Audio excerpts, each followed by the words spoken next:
تفضل سيدي. Go ahead, please. In the name of the God, the most merciful, the most compassionate, peace be upon his prophet, the master of the all prophets, peace be upon him. May Allah bless our prophet and his family and his companions. And then, first of all, it's an honor for me to be a guest here, and I hope this lecture bears the results. And the topic that I'm going to address today is immunization of young people from extremism. And we can address this topic through a couple of points. The first point, in the late decades or the recent decades, we see corrupted ways of thinking that is unsound, unscientific. And those ways of thinking had some characteristics. The first characteristic is the overexcitement and the confusion and the overexcitement that filled those people led to unreasonable behavior, and led to lack of understanding religion, and led to misunderstanding the religion, and led to confusion over reality. And this religious extreme narrative, unrealistic, illogical narrative led to many disasters and led to superstitious thinking that held people hostage to the past, and led to make people to create violence and extremisms. Those 7 characteristics led to the 8th one, which is ugliness. So the ultimate result is generating an ugly narrative, an ugly extreme narrative that destroys people and destroys religions. In my point of view, those characteristics, they summarize extremism. And I'm not going to mention names of those extremists from any religion, from any school of thoughts. I'm sorry, the interpreter cannot hear the speaker. The interpreter cannot hear the speaker.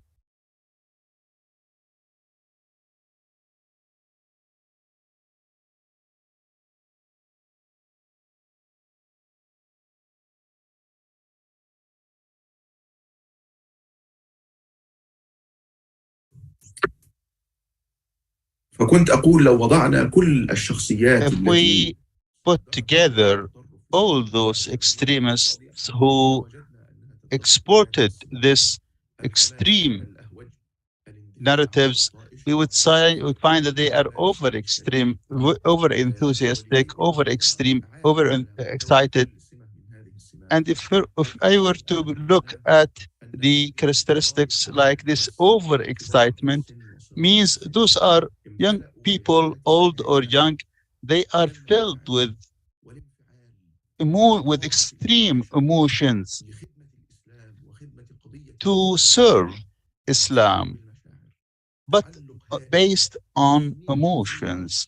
They have enormous determination, and they are very eloquent, and they excite people to help Islam, but with no discernment, with no knowledge, with no logic. They do have excitement, but they don't have logic. So we find people who are excited, irritated, they wanted to help Islam, but they don't know how. And they don't know anything about Islam. They don't know أو the محاسن values of Islam سيل من that البشر led to a flood of people who own, who love Islam based on emotions, but they have no logic or reason. If this kind of extremism and excitement about Islam without knowledge, this will lead to the second characteristic, which is the unreasonable behavior. The unreasonable behavior means they will be confused every day on coming up with activities and proposals about Islam, but with unfounded. So those people would generate thousands of activities and events and ideas for Islam, but those activities, they have no reason, have no logic. So this is what creates this overexcitement leads to unreasonable behavior. People will not be patient to seek knowledge, and they will be impatient to seek knowledge. And they would think that Islam is in demise, and they can't be patient to spend years or some time to study Islam, because he would think, you are asking me to spend years to study Islam, and the Islam is going down. So they will not have the logic and reason to hold their horses and to study Islam. So, so studying Islam would be an act that they cannot tolerate, because they are impatient, they are overexcited, they are over enthusiastic, without reason, without logic. So indeed, those young youth extremists, or those people, have excitement. So thus excitement leads to the lack of understanding Islam. So we do have tools like in Azhar. Al-Azhar for 1,000 years has been teaches Islam, and Azhar understands Islam throughout and thoroughly. If we don't have a proper understanding of Islam, we will have confusion. We in Azhar has 12 types of disciplines or science, or disciplines about Islam, like grammar and all those 12 disciplines about Islam. And then we have the verification aspect of Islam, and disciplines about analyzing the logic and the arguments. All those are one of the 12 disciplines in Azhar to study Islam thoroughly, and building a human being, and ethics and morality and so on and so forth. Those disciplines, those tools are very accurate, and if we are missing one, you won't understand Islam thoroughly. You need to understand those 12 disciplines. That again, I repeat, overexcitement leads to unreasonable behavior, leads to lack of understanding of Islam. I remember, I just mentioned Al-Azhar because it's one of the biggest Islamic thoughts, but it's similar. Azhar is similar, the one in Islamic school in Tunis, the one in Algeria, in Shanghid, in Sudan, we in Hadramaut, and in Iraq, we have all those Islamic schools. They are similar and analogous. They have methodology, they have a curriculum that could help people to understand Islam and to understand the goals of Islam. So I repeat, so excitement leads to the seventh characteristic, which is lack of understanding of the meaning or the goal of Islam. If a person is a scholar, he becomes and he understands the Islam.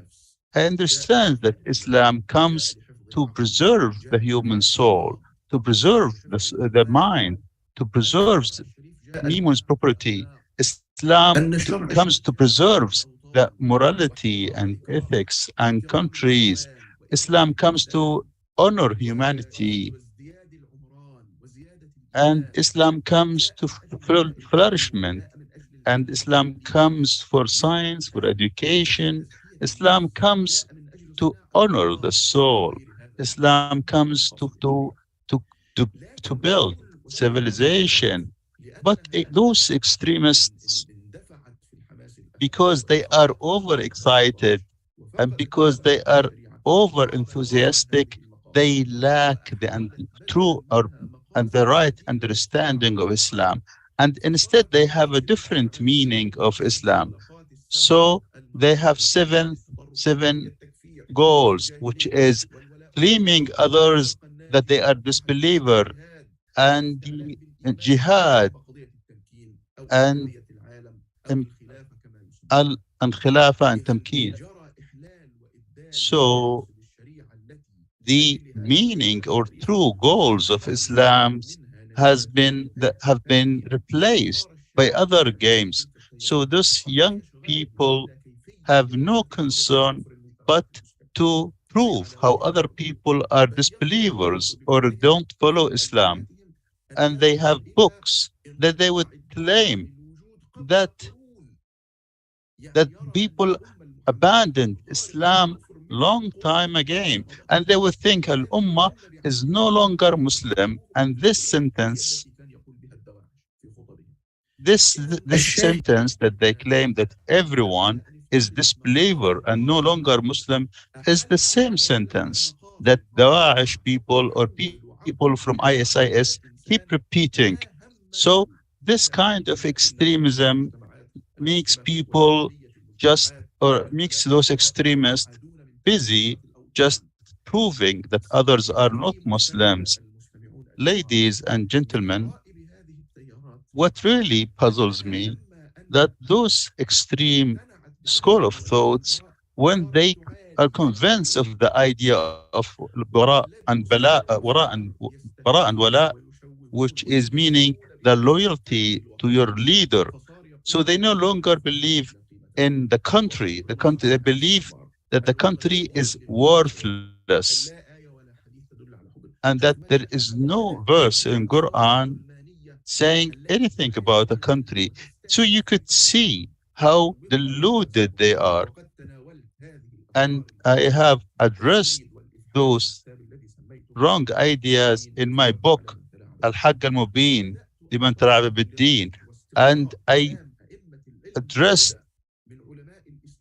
I tackled though the great Islamic scholars a long time ago, when those at the time when Islamic scholars had a clear vision, and I was interested in how those old Islamic scholars perceive the notion of country, and they saw an interesting ideas. The Muslim scholars, they adored and they respected the notion of the country. For instance, Al-Hafiz ibn Hajar says, when he said, when he, when Anas said, and the Prophet, when the Prophet returns to the city, he, Hafiz ibn Hajar, in this saying indicates that the Prophet, peace be upon whom, loved the country. Therefore, we have the right to love our own country. That Islam came to deepen the loyalty to our country and to seek to make our country pride of us, and not to attack the notion of nationality or country. Abu al-Faraj al-Jawzi in his first kitab says that countries are beloved, are loved. Imam al-Asfa'i says in his book, in al-Majalis Jawahir al-Ilm, that Arab people, if you want to know a man, look at how he loves his country. That determines whether a person is a good or bad, whether he loves or not his country. And there are poets or who write something about a country can be in a desert, a country can be in a very cold area. Nevertheless, if your country is in a desert or wherever, it's still your country. The poet says, a country I got accustomed to, I got used to, a country that might be in a very bad place. Nevertheless, it's my country. This is one of the best principles of Islam, is to love country no matter what. So I repeat, overexcitement leads to lack of understanding of Islam, and that leads to the lack of understanding of Islam and the confusion over reality and not being able to understand reality.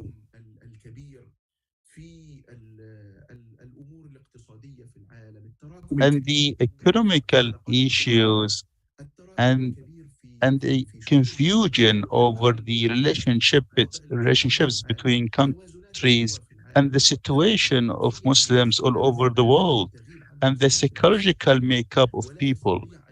All that should be taken into account when we analyze the situation. So with the fifth characteristic is the inability to understand reality, and therefore not being able to come up with a narrative that is based on mercy and love. Instead, it comes up with a narrative that creates hatred and creates hardship to people. So people those deny reality and those people clash with reality. So I believe that extremism is a phenomena that claims that it's part of religion or so again, overexcitement, lack of understanding Islam, and then the sixth characteristic, being unreasonable. Those extreme school of thought generate a very extreme narrative, a narrative that is unrealistic and superstitious. We don't have time to cover all that.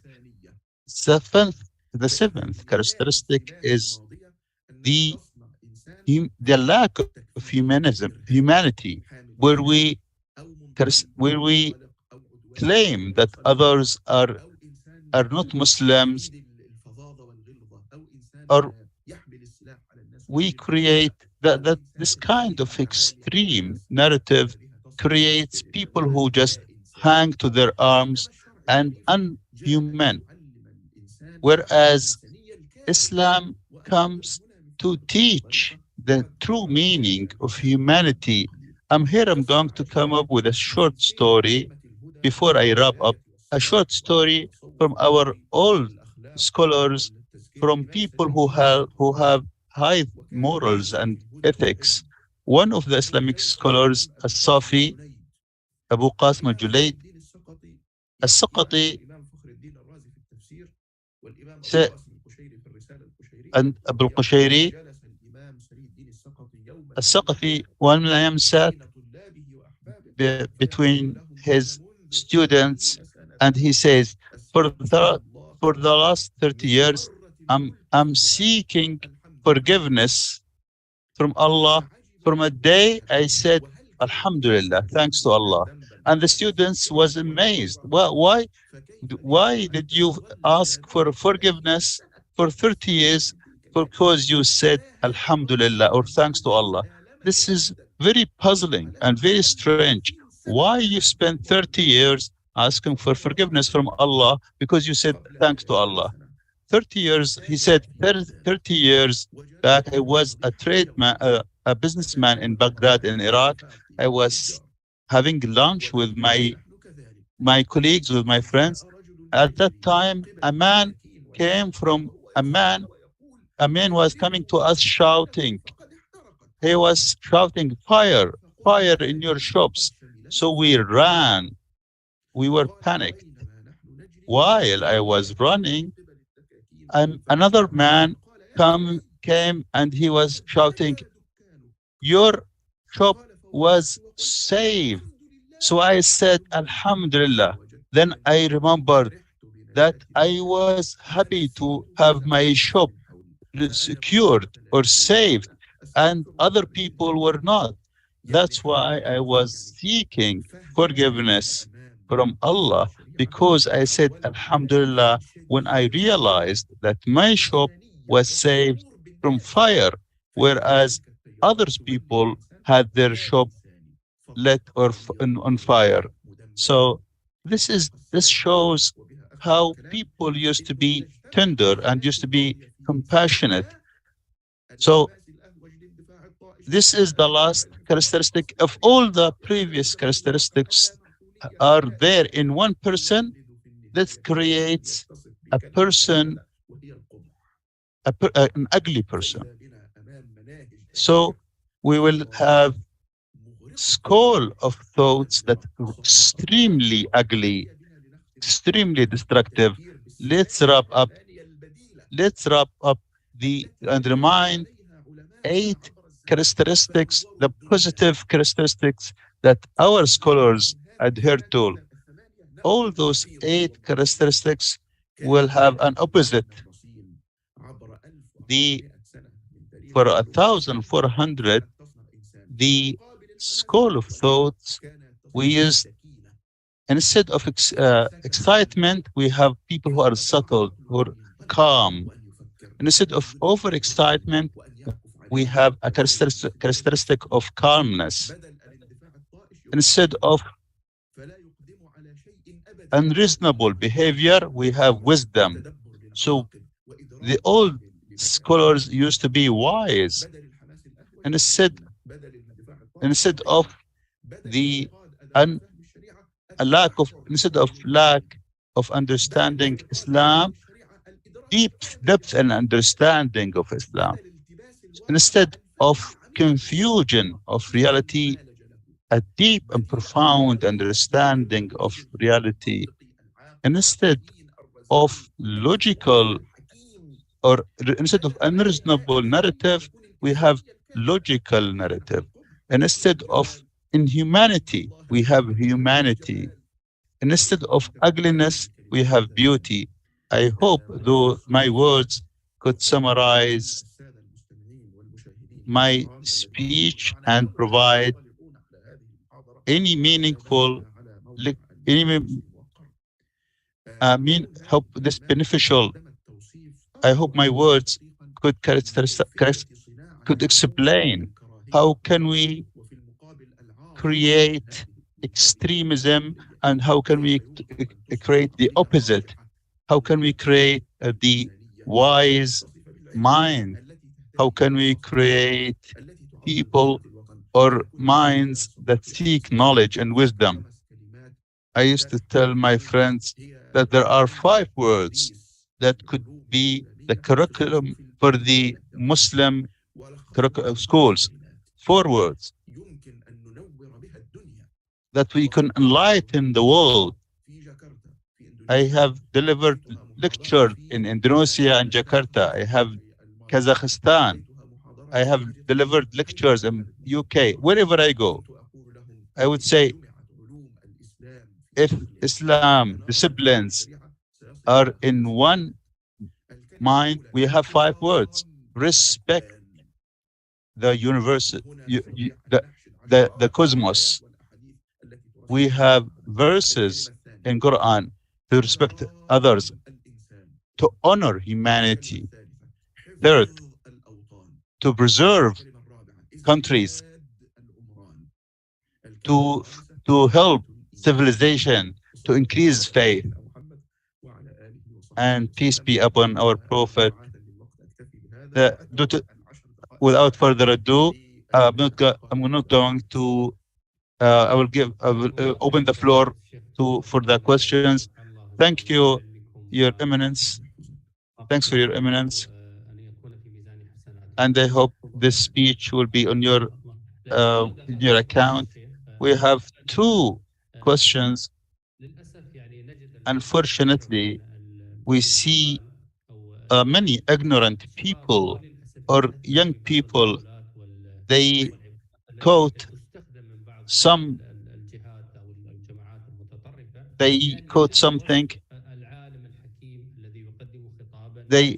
They describe a moderate Islamic scholar.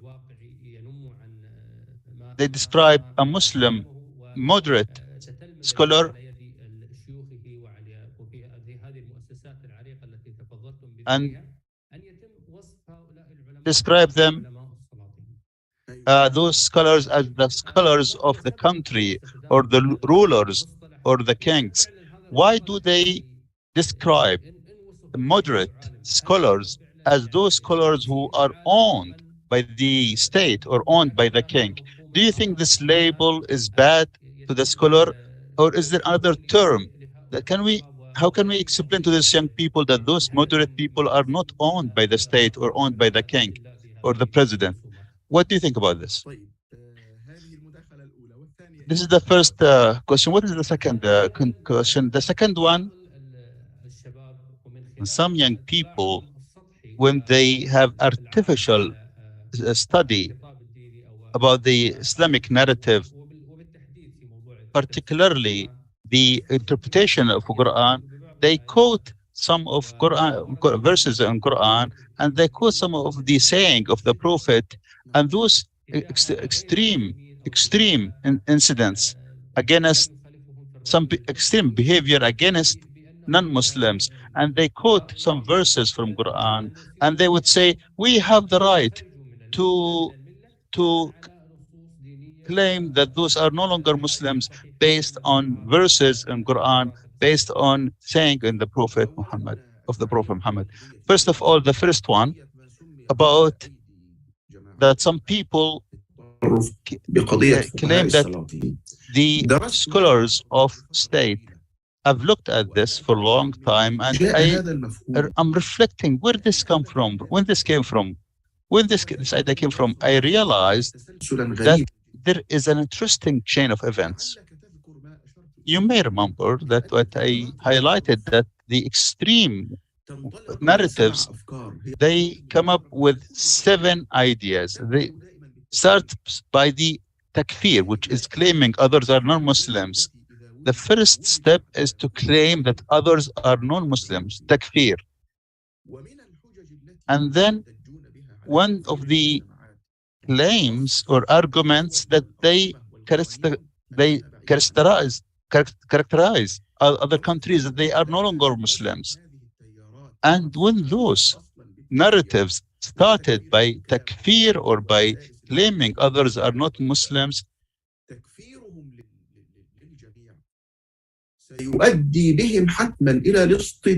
when they claim that everyone else is kafir or non-Muslim, this will lead to, they challenge any argument. So if any Islamic scholar has respect to the state or respect to the king or the president, will be perceived as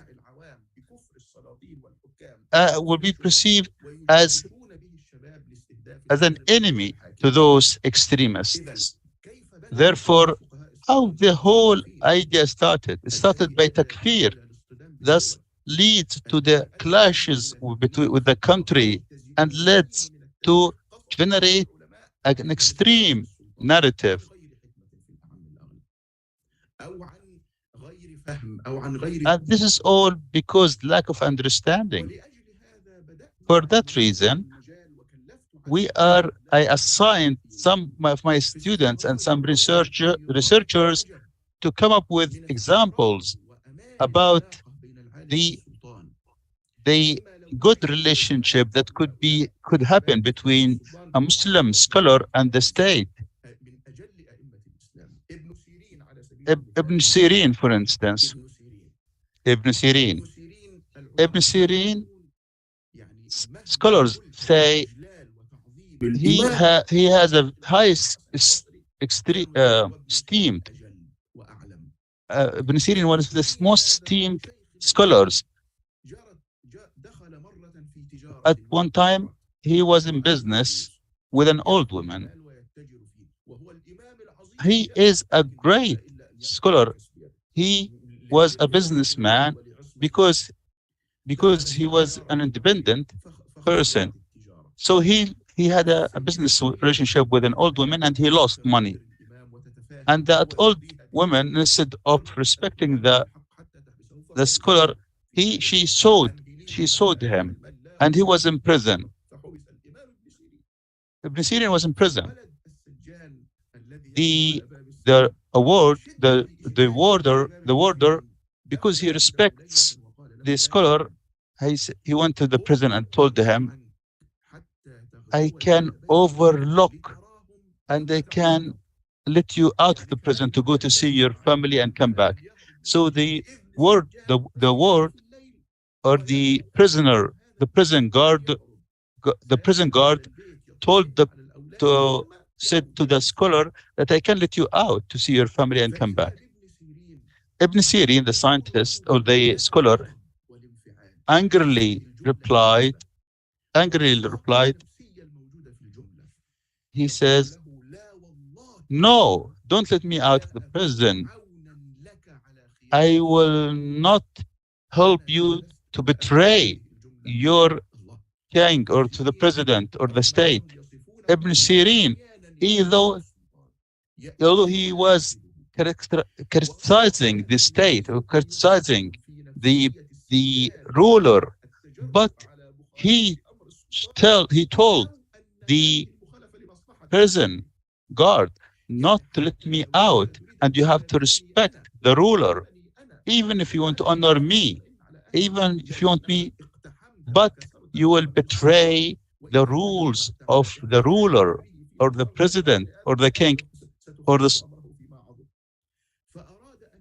So this is this sheikh, this scholar, this antidote or this short story shows that an Islamic scholar refused to leave the prison because he shows respect to the state, to the ruler, and how important to have a stable government and to respect the ruler,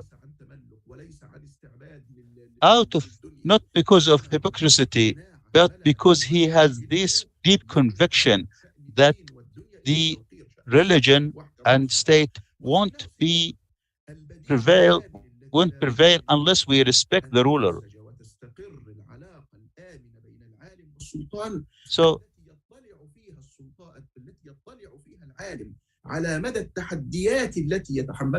the relationship between Islamic scholar and the ruler should be based on respect and should be based on understanding.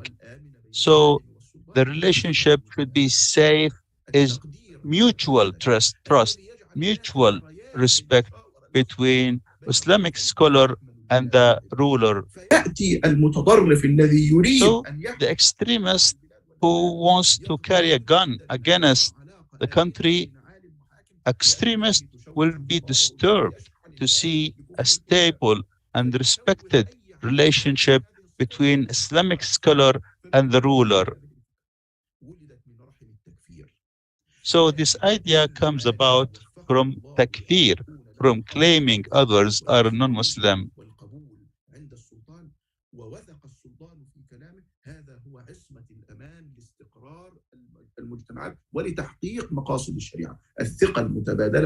So respect and trust between a ruler and the Islamic scholar is required and needed. The second point is some people may quote some verses in Quran that may indicate some extremism. This reminds me of another example. A builder builds a house. His profession is building. We give him the raw materials, the bricks, the cement, the sand, the raw materials for building. He takes the raw materials and builds a house, a very solid house. And for too long, a building that for people to live in. What happens if we give the same raw materials and give it to a man who has never ever practiced construction or built anything? So now tell me what happens if he claims to know, if the second person claims, even if he has the same raw materials, he will create or rebuild a building that a building that will be destroyed or collapsed in no time. Although we have the same raw materials or the same tools we give to two people, the difference is the first person has a methodology, has experience, knows how to deal with the bricks, with the cement, is not the ingredient of the building. It's the understanding of the builder. And when we don't have the methodology and the experience, we create a building that could collapse in no time. Similarly, this is an analogous or a metaphor that understanding is very important.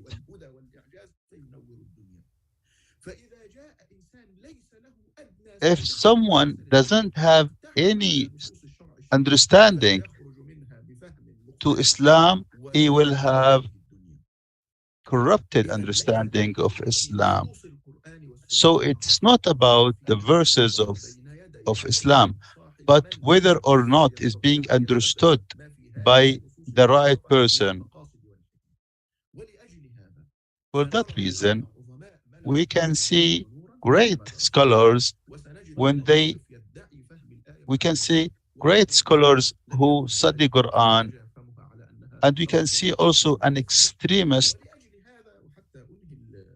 And for that reason, to wrap up, I collected each and every verse that the extremists quote or rely on.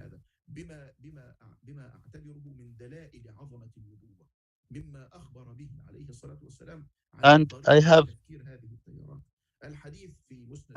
a saying for Muslim al-Bazzar and في صحيح ابن حبان, a saying for the Prophet. Al-Hawwad ibn Kathir indicated this saying, that peace be upon him, I'm afraid that a man has the Quran.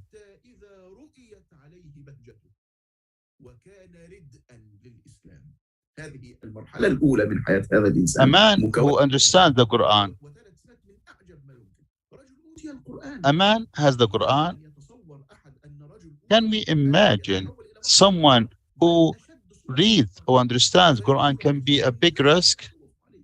The Prophet, peace be upon him, says, I'm concerned about a person who Allah gives Quran and he knows how to read Quran A man has the Quran, the peace be, and he changes the Quran. How he changes the Quran? That changes you cannot change the verses. You cannot change the words of Quran because the Quran is preserved. He changes the interpretation of Quran, who misunderstanding the Quran. As Ibn Umar, he says, a verse that comes in a certain situation, it changes the interpretation. What happens? So what happens when we change the interpretation of Islam? So when you have misinterpretation of verses, we start claiming that others are non-Muslims. If we have misunderstanding of Islam or Quran, we will start claiming that others are non-Muslims and starting fighting them. So I have collected each and every verse that those extremists use. I started to look. I look at that verse, then I understand and then explain the true meaning of those verses. I came up with a small book, and the book is under الفهم المنير للآيات والأحاديث التي أخطأ في فهمها أهل التكفير, to interpret those verses that were misunderstood by those extremists. Sorry for taking too long. Thanks, Your Eminence, Dr. Usama al-Azhari, the consultant of the Islamic Affairs in Ministry of Islamic Affairs in Egypt. Thanks for this comprehensive lecture, and I hope this lecture can be beneficial to everyone and could enlighten the young Muslims to understand the text and preserve them from extremisms that insult their faith and their country. I repeat again, thanks for this valuable lecture, and I would like to thank people who are watching us for following us on this, for following us on those Islamic lectures, and we hope to meet the Sheikh next time. Thank you very much. Thank you very much. Thank you.